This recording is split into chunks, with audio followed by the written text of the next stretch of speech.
नमस्कार दोस्तों, मैं हूं शिवकांत गौतम। स्वागत करता हूं आप सभी का शुद्ध मनोरंजन में। रिया चक्रवर्ती की पुलिस ने पूछताछ के लिए उनको बुलाया और जांच पड़ताल की।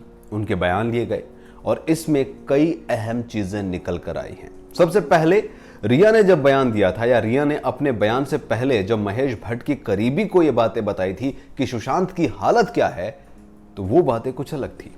उन बातों में रिया ने कहा था कि उन्हें आवाजें सुनाई देने लग गई हैं, वो बहुत ही अलग तरीके से बिहेव करता है, उसको लगता है कि कोई उसे मारना चाहता है। उसने बताया था कि एक दिन टीवी देखते हुए उसने अनुराग कश्यप की फिल्म उस पर चल रही थी, बोला था कि अनुराग की फिल्म को उन्होंने मना कर दिया था तो वो मुझे मारने आएगा।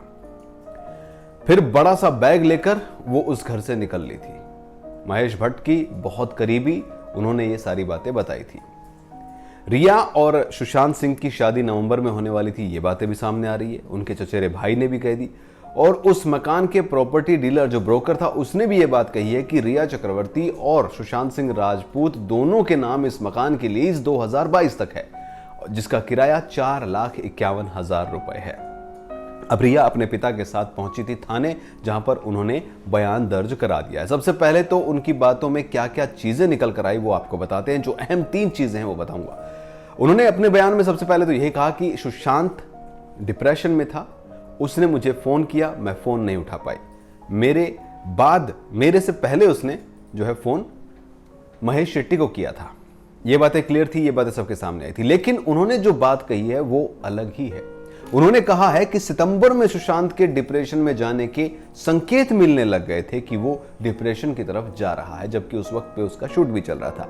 जबकि मैनेजर जो है उन्होंने भी यही कहा है कि अक्टूबर से लेकर जनवरी तक सुशांत सिंह ने हमें छुट्टी दे दी थी, उस वक्त वो डिप्रेशन में थे। इसके बाद उन्होंने कहा है कि सुशांत को वो ही डॉक्टर के पास लेकर गई थी और इलाज शुरू करवाया था। जबकि डॉक्टर ने ये बातें कही हैं कि सुशांत अपनी गर्लफ्रेंड अंकिता को लेकर भी परेशान था। काम के साथ साथ ये बातें सामने आई हैं। अभी तक पूरी स्टेटमेंट उनकी पुलिस ने सबको नहीं बताई, लेकिन जो जो चीजें सामने आई वो आपको बता रहे हैं। इसके बाद सुशांत पर जो सबसे बड़ी और चौंकाने वाली बात यह है कि डॉक्टर ने बोला है कि 45 दिन तक पहले, मरने से 45 दिन पहले सुशांत ठीक हो गया था, दवाइयों की जरूरत नहीं थी। वहीं अगर हम बात करें रिया चक्रवर्ती की, तो रिया चक्रवर्ती ने कहा है कि सुशांत दवाइयां ठीक से लेता ही नहीं था, उसने दवाइयां बंद कर दी थी। तो ये अहम जानकारियां रिया ने दी है पुलिस स्टेटमेंट में, जो सुशांत को लेकर आ रही हैं। सुशांत दवाई नहीं लेता था, डॉक्टर के पास वो खुद लेकर गई थी और सितंबर में ही उसको हल्के हल्के साइंस आ गए थे, जिससे ये लग रहा था कि वो डिप्रेशन में जा रहा है।